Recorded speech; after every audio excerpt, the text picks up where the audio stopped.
Hello বন্ধুরা, কেমন আছো তোমরা সবাই? আশা করি তোমরা সবাই ভালো আছো। আমিও খুব ভালো আছি, খুবই ভালো আছি।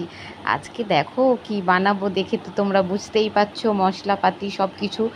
আর ইন্ডিয়া গেট বাসমতি রাইস নিয়ে চলে এসেছে আমার বর। কারণ হচ্ছে আমার বিরিয়ানি খেতে ইচ্ছা করছিল। আর আমার না দোকানের বিরিয়ানি খেতে অতটা ভালো লাগে না। মানে গন্ধ এত বেশি মশলাপাতি দেয় না, পছন্দ হয় না। এই যে দেখো আমি কড়াইয়ে বেরেস্তা ভাজছি, আর ভাজতে ভাজতেই তোমাদের সাথে একটু দেখাচ্ছিলাম, সব কিছু শেয়ার করার চেষ্টা করছিলাম, যতটুকু পেরেছি তোমাদের সাথে শেয়ার করেছি। দেখো এই যে এই কড়াই যেগুলো আছে এগুলো ভাজবো, আর এই যে বাটিতে দেখালাম ওইগুলো টোটাল অতগুলোই বেরেস্তা ভাজবো। তারপরে মাংসটাও হবে অবশ্য। মাংসটা অন্য একজন করবে, তোমরা দেখতেই পাবে কে করে। একটা রাঁধুনি এনেছি, বুঝলে, একটা রাঁধুনি এনেছি, সে করবে মাংস। আমার মাংস করলে কেন জানি না, ঘরে যদি লোকজন আসে মাংস গেল 12টা বেজে, মানে ভালো হবেই না। নিজেরা ঘরে রান্না করে খাবো যখন, তখন ভালো হবে। লোকজন এলে তো আর হয়ই না, সেই জন্য কেউ এলে না আমি একদমই করতে চাই না। আর এই যে দেখো বিরিয়ানির আলুগুলো আমি এই যে ভেজে নিচ্ছি। আলুটা না একটু কম সিদ্ধ হয়েছিল, তো একটা আলু ভালোভাবে মানে খাওয়ার সময় আর কি ভালোভাবে বেশ স্মুথ একদম হয়ে যাচ্ছিলো, কিন্তু একটা ভাঙতেই পারছিলাম না, এত শক্ত। দেখো দুবার ধরেই ভেজে নেব, কারণ অনেকটা পরিমাণে বিরিয়ানি বানাবো। আর বলো না, আমি না প্রতিবারে যখন বানাই তো আমার ভাইকে বলি, তো ভাই তো কাজ থেকে আসেইনি, তাও আমি ভাইয়ের জন্যও বিরিয়ানি করে ফেলেছিলাম জানো। আর এই যে দেখো আমার স্পেশাল রাঁধুনি বললাম না, আমার ননদ এসেছে, তাকে দিয়েই খাটিয়ে নিচ্ছি একটুকুনি। তাকে দিয়েই দেখো মাংস রান্না করাচ্ছি। সে বলছে, বৌদি তুমি করো না, তোমার হাতের মাংস রান্না খেতে আমার ভালোই লাগে, কিন্তু আমার তো ভালো লাগে না। আবার সে বললো আচ্ছা ঠিক আছে আমি করে দিচ্ছি, বলে সে আবার মাংসটা করছিল।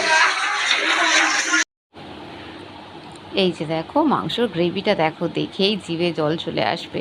কিন্তু মাংসটা সত্যি খুব সুন্দর হয়েছিল, কিন্তু মাংসটা না অনেকটা পরিমাণে হয়েছিল, যে কারণে মানে এতটা খেতেই পাচ্ছিলাম না।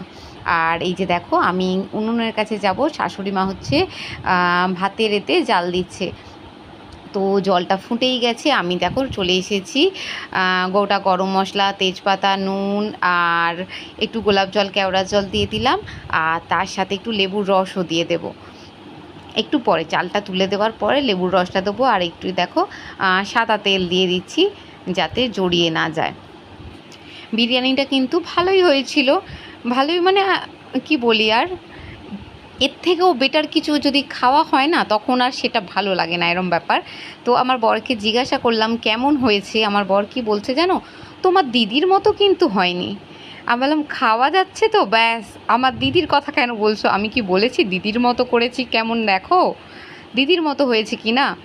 তো যাই হোক দেখো আমি ঘিয়ের মধ্যে গোটা গরম মশলা দিয়ে দিয়েছি, দিয়ে গরম বসিয়েছিলাম, আর ভুলে গেছি গোটা গরম মশলাটা গেছে পুড়ে, যাকে বলে মানে অত্যাধিক ভাজা হয়ে গেছে। আর এই যে দেখো আমার হাতে দেখতে পাচ্ছ মাজন লাগানো আছে, হাতের মধ্যে পড়েও গেছে, মানে ছিটকে মানে কি পড়ে গেছে, এমন মানে কাজ করছি কি বলি। তার মধ্যে যে এলাচগুলো দিয়েছি না, ফাটিয়ে দিইনি সেই কারণে। আর বিরিয়ানিটা না আমি একেবারে মানে থাক বেশি করব না, ভাত দিয়ে দিয়েছি, তার উপরেই সব কিছু দিয়ে আবার ভাত দিয়ে দেবো, কারণ অতটা পরিমাণে বিরিয়ানি করছি না, যেহেতু আমাদের বাড়িতে কম লোকজন সেই কারণে। আর এই যে দেখো মাংসটা তুলে রেখেছিলাম সেটাও দিয়ে দিলাম, আলু দিয়ে মাংসগুলোও দিয়ে দিলাম, আগে তো নুনটা ছড়িয়ে দিয়েছিলাম, তারপরে বাদবাকি সব মশলাপাতি সব দিয়ে দিচ্ছি। আর কেমন হয়েছে তোমরা কিন্তু কমেন্টে জানাবে, দেখতে কেমন লাগছে বলবে অবশ্যই। খেতে তো ভালোই হয়েছিল, তবে হ্যাঁ আমার দিদির মতো হয়তো হয়নি, কিন্তু খেতে ভালো হয়েছিল। সত্যি সত্যি আমার দিদি যে কীভাবে বানায় জানি না, কিন্তু তা দেখেছি, তাও পারি না। যাই হোক গে, আমি আমার মতো করে করেছি, আমার দিদির মতো করে না। তাহলেও ভালোই লাগছে খেতে, মানে বাড়িতে এই যে বানিয়ে একটা এর মজাই আলাদা, তাই না? তো খুবই ভালো লাগছিল সত্যি সত্যি। আর বিরিয়ানি বানালে আমার ভাই আর ননদ এদেরকে অবশ্যই বলি, তার কারণ হচ্ছে বাড়িতে বিরিয়ানি খাওয়ার মতো সেরকম লোক বলতে আমি আর আমার বর, তো দুজনের জন্য বিরিয়ানি বানাতে ভালো লাগে বলো। তো ওদেরকেও বলি আসার কথা, যে তাহলে সবাই মিলে মজা করে খাওয়া হবে, তাই না? তোমাদের কার কার ভালো লাগে এরকম বলো, একা একা বিরিয়ানি খেতে ঠিক মজাই লাগে না।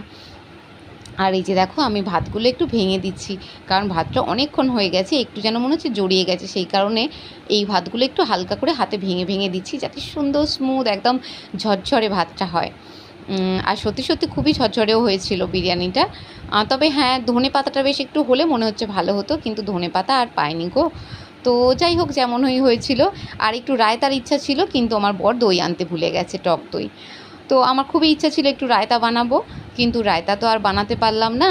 শুধু স্যালাড বানিয়েছিলাম, আর বিরিয়ানি আর একটু চিকেন কারি ছিল, ব্যাস। একদম রাতটা পুরো একদম জমে ক্ষীর, তার সাথে কিন্তু ভাতও হয়েছিল। আমার নন্দাই আর আমার শাশুড়ি মা দুজনে কিন্তু খায় না। আর এই যে দেখো, বিরিয়ানি আমার হয়ে গেছে সাজানো, এবার দিয়ে দেবো দমে। তো এই দমে বসানোর এই টেকনিকটাও কিন্তু আমার দিদির কাছ থেকে শেখা। আমি ডাইরেক্ট বসিয়ে দিতাম, নিচে তেজপাতা বিছিয়ে না, তার উপরে ভাতটা দিয়ে বসিয়ে দিতাম ডাইরেক্ট, তো একটু আধটু হালকা বসের মতো যেত। আর এই টেকনিকটা আমার দিদির কাছ থেকেই শেখা, যে নিচে জলের কিছু দিয়ে তার উপর বসিয়ে দিতে, যে একটুও নষ্ট হবে না, একটুও মানে একটুও হবে না। আর এখানে চিকেন কারিটাও তোমাদেরকে একটু শেয়ার করে নিচ্ছি। এখনও কড়া থেকে কিন্তু ঢালাই হয়নি। ভাবলাম তো কি হয়েছে, বন্ধুরা একটু এইটাই দেখে নিই কীরকম হয়েছে। আর এখানে দেখো, আমরা বিরিয়ানি খেতে বসেও গেছি। এই যে স্যালাড, চিকেন কারি আর বিরিয়ানি। বিরিয়ানিটা দেখতে কেমন হয়েছে বলো।